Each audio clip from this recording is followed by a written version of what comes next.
Ladies and gentlemen, I've been going through a transformation of the mind that's really getting me moving, in a way I never really thought I would move.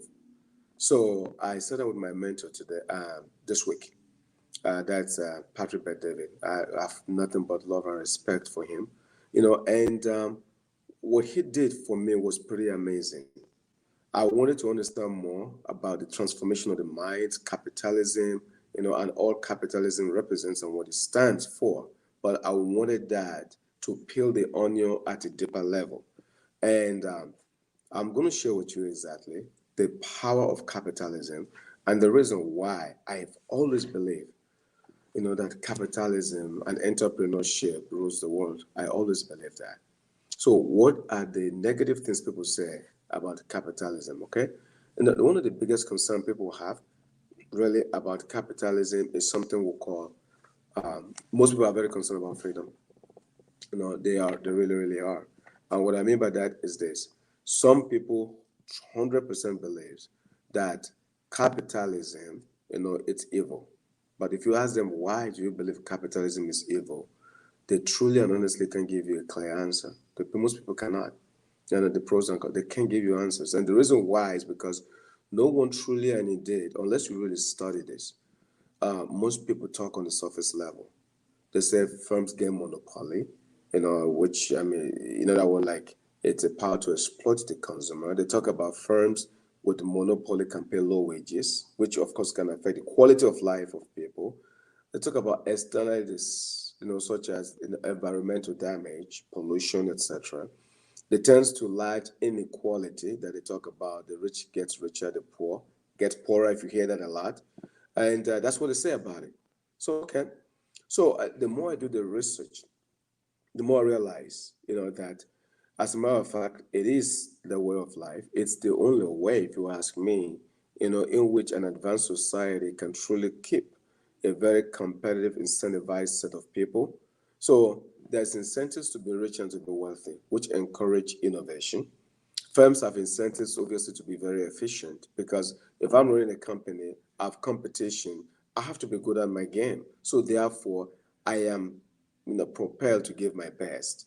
Consumers are free to choose whichever products that they want. So in other words, like it's not, oh, by the way, I produce any kind of products that I didn't give it my best shot and I'm still expecting to dominate the marketplace. Why? Because I know somebody down the street or across the globe is fighting with me for the same consumer. So I have to market the consumers to why I am the best, which means I have to work to be what? To be the best. So it encourages competition. Also, it prevents very large bureaucratic government because what it does with capitalism is this: you got to keep the rules, the regulations slim enough so that people who are running business can be efficient, at running their businesses. And of course, to me, it's way better than any other alternatives that's out there. Very, just way better. So why am I talking like this? Because what is the incentives? Like my mentor, spent some time, which I'm so grateful. What is the incentives? When there is when there's a major breakdown, for example, of the economic system. When the economic system breaks down, that's why you look at communism, for example, Marxism and socialism, etc., etc. But all this ism, the breakdown, is because when there is no incentive for you to be your best, when there's no incentive for you to compete, when there's no incentive for you, to dominate, then people are going to take it easy. Why would I want to work hard, so hard, when I know that the guy beside me who is not doing jack, is at the same time truly at the same level as me? There is no incentive. There's no incentive for me to go beyond and above. There's just none. So that is what happened in a socialistic and communistic system. So you're not at your very best. And also think about this: a family unit, the dissolution of family.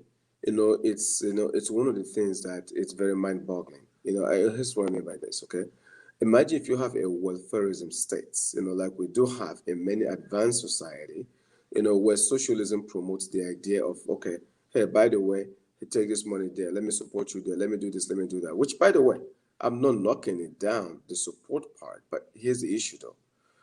The issue is this: if you're married husband and wife, and then you're running into a hard time, and you do the math, the calculation, if you were divorced, you have more government support as a single parent to raise your kids, as opposed to staying together as a husband and wife. A lot of the women and men make decisions to separate and to divorce because they got more money coming in. So any incentives that allow you to, to go the opposite of a family unit in the process and of trying to build a family, when the family unit is dissolved, the society collapse. Look at Iceland and look at the ratio in Iceland, the divorce ratio of single parents family homes. Compare that to Asia, night and day.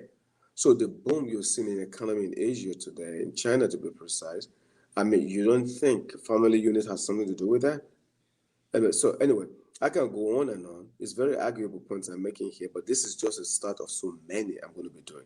So, in a very soft tone today, I'm introducing this thing called capitalism in a way that needs to be understood by Africans, and your African Americans. I'm sure you already, for those of you who are already running your businesses, you're on the same page with me. If you're not, then we have a lot to talk and argue about, and so we have a lot of things to come together here to discuss. So anyway, let me welcome you to the first phase, of my broadcast.